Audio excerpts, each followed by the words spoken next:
Ya, saya screen lagi aja deh, ulangi. Oke. Kelihatan Mbak Kiki ya. Jadi ini sebagai guidance aja saya gitu. Jadi oke. Jadi gini sih ya, karena Pak Kiranas penulis ya mengquote dari firman Gati, tapi saya akan bawa ke tataran empirik Indonesia ya. Ternyata di Indonesia tadinya ya kami yang ikut nyusun undang-undang. Jadi tadinya kita berpikir begini. Kalau dipilih DPRD akan terjadi korup segala macam, DPD-nya disogok dan lain sebagainya. Kita pikir kalau dipilih rakyat nggak mungkin lah. Gitu. Pada waktu itu tim kami ketika nyusun undang-undang katakan kalau dipilih rakyat tidak mungkin, rakyat ditombok banyak banget soalnya, rakyat disogok nggak mungkin. Tapi kenyataannya praktek empirik membuktikan bahwa memang terjadi, artinya bisa jadi ternyata korupsi nggak berkurang ya. Malah rakyat Tiongkok mencari sponsor dari swasta dengan memberikan izin tambang segala macam lah ya. Nah ini yang terjadi. Artinya praktek di negara lain tidak kompatibel dengan kondisi di Indonesia. Itu yang ingin saya sampaikan ke Kirana ya, Pak Kirana ya. Oke. Jadi memang terus kemudian dikatakan kalau uang lebih banyak dikasihkan ke daerah akan berkurang korupsi. Enggak juga sih kan. Jadi secara empirik tidak juga, di daerah banyak. By international standard saya lihat anggaran di Indonesia cukup besar loh. Sekarang aja saya lihat yang punya Jawa Barat case-nya. Ke Jawa Barat saya datang ke kota Banjar itu, anggarannya hari ini 600 miliar dolar. It is almost 40 million US dollar. It's big money ya. Padahal hari ini banyak sekali daerah yang anggarannya lebih dari 1 triliun. We are talking about 100 million US dollar, it's big money ya. Tapi kita kemudian jadi baik enggak juga sih ya. Jadi korelasinya enggak ke sana gitu ya. Nah, saya lihat ya dari ini memang faktor penyebab ini binwas. Memang Mas Ir banyak sekali ya, banyak sekali cerita tentang binwas yang lemah. Mari saya akan coba melemah. Binwas yang membina, yang mengawasi itu siapa sih pimpinan daerah ya? Yang ngawasi kalau dari undang-undang yang kita buat, kalau provinsi langsung diawasi oleh pusat ya. Pusat itu siapa? Tergantung. Jadi ada pengawasan umum, Binwas umum, pembinaan dan pengawasan umum oleh Kementerian Dalam Negeri, Binwas teknis oleh Kementerian Teknis sesuai dengan urusan yang diserahkan ya. Urusan kehutanan aja Kementerian Kehutanan harusnya yang ngawasi. Tapi secara umum Kementerian Dalam Negeri.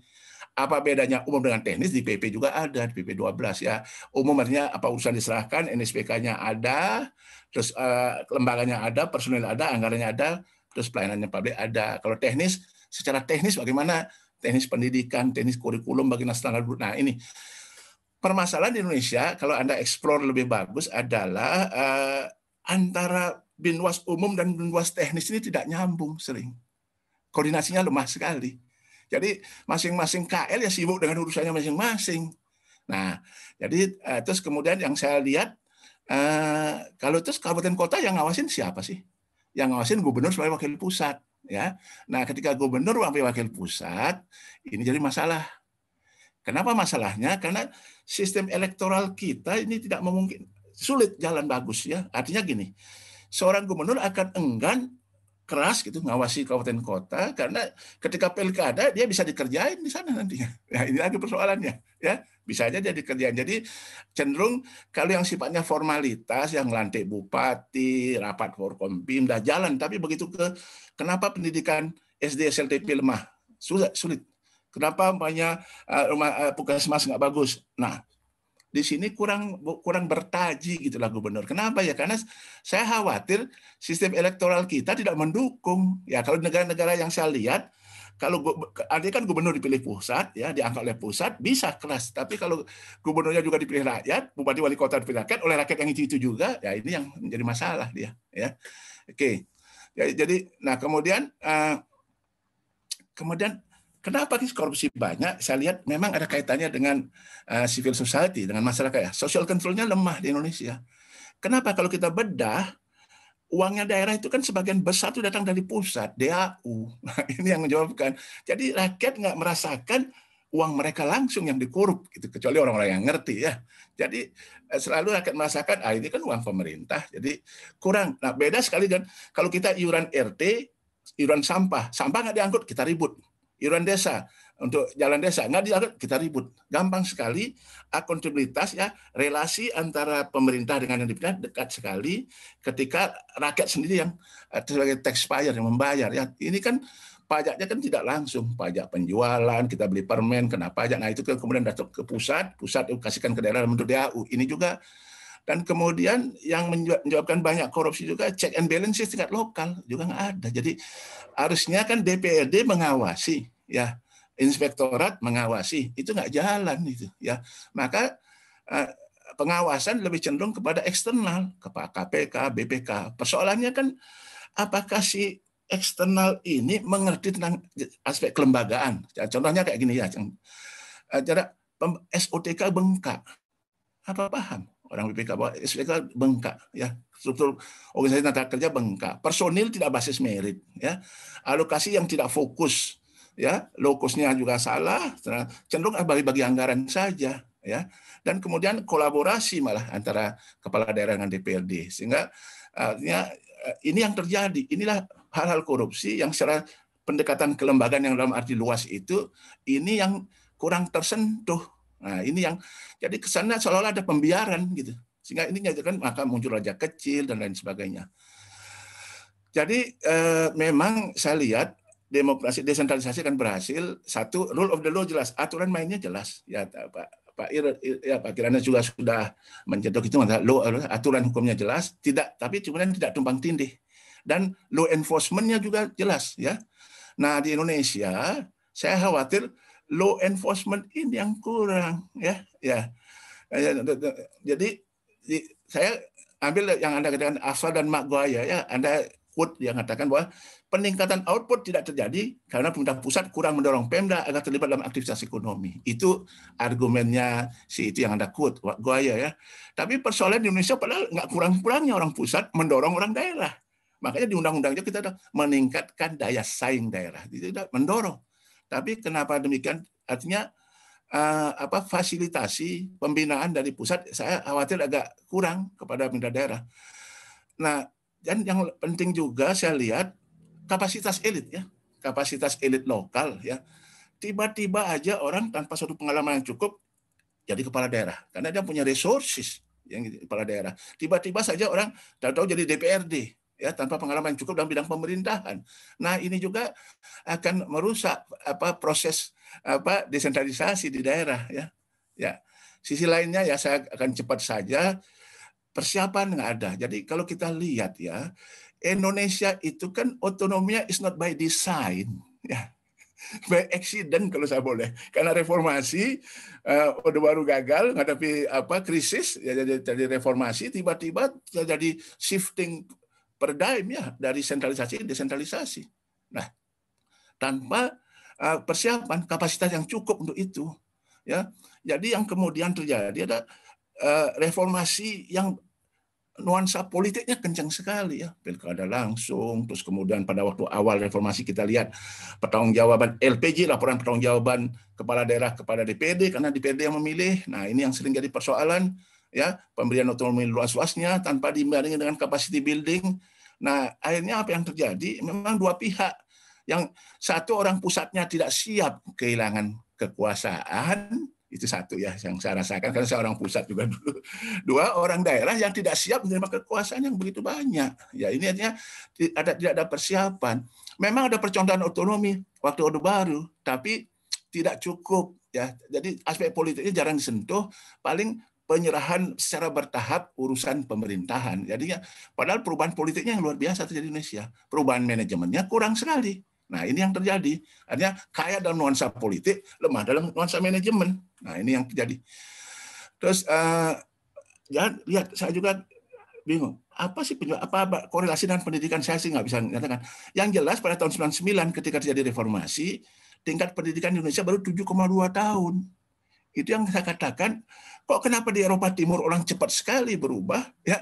Artinya cepat sekali mereka reformasinya jalan, kok di kita lambat banget. Ya, ternyata mereka sana minimal tamat SLTA, di kita 7,2 tahun waktu itu. Dan hari ini pun wajib belajar 9 tahun belum tercapai. Baru 8,5 atau 8,6 tahun hari ini kita sedang diskus ini. Nah, terus kemudian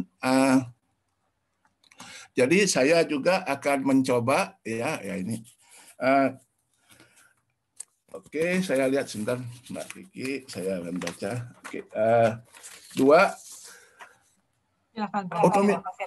Otonomi daerah yang terlalu luas juga jadi masalah. Ya, otonomi daerah yang terlalu luas juga jadi masalah ya. Jadi gini, otonomi luas secara teoritis bagus ya untuk meningkatkan kesejahteraan tingkat lokal karena akan terjadi shifting the burden from the center to the periphery, bagus ya, mengurangi beban di pusat sehingga datang ke daerah. Juga kemudian sebagai proses pendidikan politik tingkat lokal ya, bahwa local government instrument for political education di local level. Nanti kalau berhasil secara agregat akan nyumbang kepada pendidikan politik nasional. Maka sebenarnya secara teoritis otonomi daerah desentralisasi itu akan bagus sekali. Dia bagaimana mensejahterakan rakyat lokal dengan cara-cara yang demokratis. Itu sebenarnya intinya ya. Jadi namun yang tadi saya katakan lagi, dia tidak melalui persiapan. Itu persoalan di Indonesia. Banyak teori itu kemudian nggak jalan karena memang otonomi Indonesia is not by design, karena accident saja, karena ada reformasi. Kalau nggak ada reformasi mungkin nggak ada otonomi, sama aja dengan zaman Orde Baru gitu ya. Jadi memang bukan disiapkan secara matang. Jadi yang dikuatkan, yang saya lihat itu kapasitas politik saja, dan itu pun sifatnya lebih ke prosedural. Pilkada langsung akan bagus katanya ini ya. Tapi peningkatan kapasitas manajemennya kurang sekali. Makanya kan ada adagium yang mengatakan when politics end, administration begin. Ya, ketika proses politik selesai, jadilah mulai proses manajemen administrasi. Jadi kalau kita setelah terpilih menjadi kepala daerah, so what? How to use our power ya to promote prosperity. Kalau untuk to promote prosperity, kapasitas manajemen, administration capacity yang butuhkan. Di Indonesia tidak. When politik end, politik on, habis end on lagi dia setelah jadi kepala daerah dia politik lagi ceritanya. Jadi isinya politik melulu terus akhirnya. Jadi penguatan kapasitas politik yang terus-terusan, walaupun lebih ke prosedural kemudian lagi politiknya, bukan ke substantif ya. Nah, ya jadi kapasitas elit lokal governing capacity-nya yang lemah ya, karena proses pendewasaan memahami tata kelola pemerintahan yang kurang. Tiba-tiba karena kekuatan resources, mereka bisa jadi kepala daerah tanpa proses pendewasaan pengalaman dalam pemerintahan. Ya, kalau tidak ada proses, oke, sekarang terus saya masuk ke apa, terus di Indonesia tidak ada sisi positifnya, banyak juga sisi positifnya ya. Kalau kita mau jujur, mencoba balance argumen, jadi keberhasilan otonomi daerah Indonesia, ODA telah mendorong terjadinya distribusi resources ke seluruh wilayah Indonesia. Jadi melalui DAU, kalau ingat kita zaman Orde Baru, anggaran daerah kecil sekali, 10 miliar, 20 miliar, kecil sekali, saya ingat sekali, karena saya jebolan Orde Baru juga. Jadi, tapi kemudian dengan adanya ODA, otonomi daerah reformasi, ada otonomi daerah, telah terjadi distribusi resources ke seluruh wilayah Indonesia melalui mekanisme DAU, ya, tanda perimangan, sehingga dapat dinikmati oleh elit lokal yang selama ini kurang menikmati semasa Orde Baru. Sehingga ini akan, yang dulu mereka mengatakan oh Jawa sentris nih, semua Jawa dan bahkan di Jakarta lagi ya. Nah, dengan sekarang terjadinya distribusi resources telah mengurangi gerakan sentrifugal. Mbak Kiki, saya menarik itu. Jadi gerakan sentrifugal pun berkurang, artinya gerakan memisahkan diri ya, ingin memisahkan diri karena daerah ikut menikmati juga ya. Kemudian terjadi juga proses pendidikan politik tingkat lokal walaupun secara terbatas. Masih elit captured ya, tapi minimal orang ngerti oh pilkada, dan setelah bertahap mereka kemudian milih oh ternyata pilih orang yang baik gitulah. Terjadilah proses ya political education, tidak bisa langsung instan tapi dia bertahap ya, sehingga menambah kesadaran masyarakat supaya tidak terpatronasi dan terkooptasi oleh ini oleh isu-isu sara, oleh isu primordial yang counterproduktif untuk menciptakan Pemda yang kompetitif. Desentralisasi yang dalam 2 dekade ya, dari tahun 2001 sampai 2021 kan 2 dekade nih, telah juga menghasilkan pemimpin lokal yang kemudian terseleksi menjadi pemimpin nasional ya, contohnya Pak Jokowi itulah dari wali kota jadi presiden sekarang, sehingga memungkinkan bahwa menjadi kepala daerah itu adalah sebagai training ground ya, sebagai proses latihan untuk bagi kepala daerah untuk masuk ke level nasional ya, dan juga bahwa nah ini yang penting juga ke masyarakat. Sudah mulai timbul kata-kata pelayanan. Kalau dulu pemerintahan itu to govern, memerintah, menguasai. Sekarang sudah mulai melayani, mulai kata-kata pelayanan. Ya, to serve the public. Di mana-mana kata pelayanan sudah mulai mengedepan. Di sisi aparatur juga ya terdapat proses perlahan Jadi bahwa aparatur juga mulai mengerti. Jadi rakyat sudah ngerti, aparatur juga ngerti. Oh, kita tugasnya adalah melayani masyarakat. Ya, jadi check and balances secara perlahan. Nah, ini yang kita kadang-kadang orang Indonesia kan mimpinya cepat sekali, langsung jadi gitu ya. Jadi kayak kok instan. Nah, kemudian kalau saya komentari lagi di page, di halaman 51 tahapan sentralisasi. Jadi gini, Pak Kirana. Jadi gini, memang sentralisasi dan desentralisasi itu suatu kontinuum, ya, suatu kontinuum, suatu keberlanjutan, ya, yang akan selalu diikuti oleh kayak ada teori pendulum, ya, antara pendulum sentralisasi dengan desentralisasi itu bergerak terus mencari titik keseimbangan baru yang selalu berubah sesuai dengan tingkat kemajuan, ya, perkembangan ekonomi, sosial, politik, dan dari masyarakat, pendidikan masyarakat. Nah, selalu intinya gini. Apabila kekuatan politik mulai dominan, ya, bangkit, preferensi politik menjadi kuat, ya, maka pendulum akan bergerak ke desentralisasi, ya. Sebaliknya apabila birokrasi, ya, pendekatan birokratis yang kuat, yang menguat, maka arah pendulum akan bergerak ke sentralisasi. Ya, itulah selalu kalau saya lihat Pak Kirana udah mulai membahas dari Undang-Undang 145, Undang-Undang 2248, Undang-Undang 157, Undang-Undang 1865, Undang-Undang 574, Undang-Undang 32 dan 32 dan terakhir 23.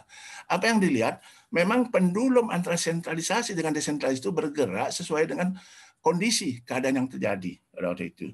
Nah, sekarang ini pendulumnya hati-hati sekali ngelihat sekarang bukan lagi antara birokrasi dan politik, globalisasi. Isu globalisasi juga masuk.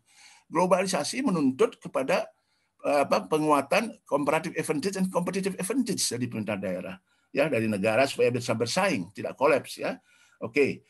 Dari sini saya lihat kemudian nah, di sini saya lihat bagaimana dilihat sekarang, waduh, ini kok kayak otonomi ini telah menciptakan sulit mengharmonisasikan antara pusat dengan daerah, belum lagi undang-undangnya yang tumpang tindih. Akhirnya lahirlah omnibus law, gitu kan. Artinya orang, wah udahlah, ini undang-undang dijegal oleh undang-undang sektor, lagi belum PP tabrakan. Kalau PP dengan perpres atau permen masih sisa langsung. Tapi udah undang-undang nggak bisa, harus berubah dengan undang-undang. Maka itu yang mendorong omnibus law.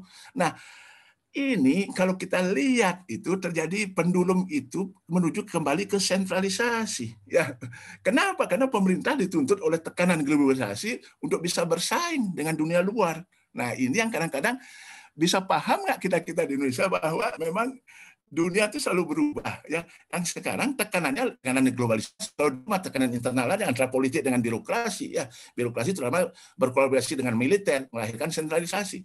Sekarang ada aspek globalisasi yang mendorong, ya. Nah, kemudian saya ingin mengomentari dikit desentralisasi fiskal, walaupun kaliannya Pak Robert, saya melihat dari sisi kewenangan, lain dari sisi pemerintahan dia gini. Otonomi di Indonesia ini adalah otonomi paling luas sedunia. Saya katakan, paling luas sedunia. Tidak ada, saya sudah beberapa negara saya kunjungi, tidak ada seluas Indonesia. Karena negara lain itu, what is local government? Government at the local level doing local affairs. What is local affairs? Look through the window. That is local affairs. Ya, sampah, jalan, jembatan, pasar. Indonesia, local government is government at local level doing national affairs. Ya, segala yang nasional ikut dikerjain dalam skala yang lebih kecil. Di sini yang bahaya sekali. Hanya ada 32 urusan. Kenapa 32? Karena kita sepakat dalam awal informasi 6 urusan yang tidak bisa kita otonomikan. Tentara, polisi, yang gitu tidak bisa. Ya, itu yang boleh buat kanwil. Yang lainnya tidak boleh buat kanwil. Itu kesepakatan kita reformasi. Nah, sekarang apa yang terjadi? Mau nggak mau urusan yang di luar 6 urusan yang absolut milik pusat terpaksa diotonomikan. Nah, ketika diotonomikan, nah, di sini moral hazard terjadi. Orang memakai saya kan punya urusan, saya buat lembaganya. Nah, ini moral hazardnya dua pihak. Orang pusat moral hazard, orang daerah moral hazard. Orang pusat ingin ada kantor dinas di daerah supaya dia datang ke daerah ada yang jemput, gitulah ya kasarnya. Orang daerah senang juga. Kenapa? Karena jadi kepala dinas kan gitu. Jadi lumayan ya.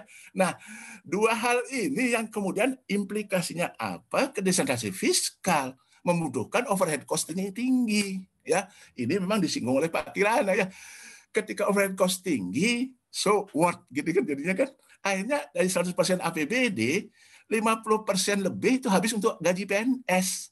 Itu belum biaya kepala daerah, DPRD, listrik, telepon, kertas, tambah 20%, 70%. That's just failure. Apapun yang Anda lakukan, Anda tinggal 30%. Datang pendidikan ngambil 20%, datang kesehatan ngambil 10%, yang lainnya penggembira saja. Makanya nggak akan maju-maju ngandelin local government. Ini persoalan, this is the story behind story. Ya. Nah, ini yang kemudian ditangkap oleh kawan-kawan Pak Robert yang disusun perimbangan. Uangnya dari mana? PAD.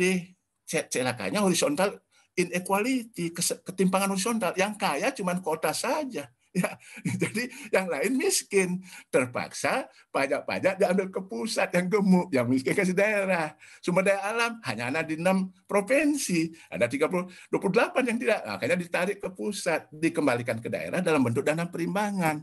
Oke. Persoalan tidak sederhana itu.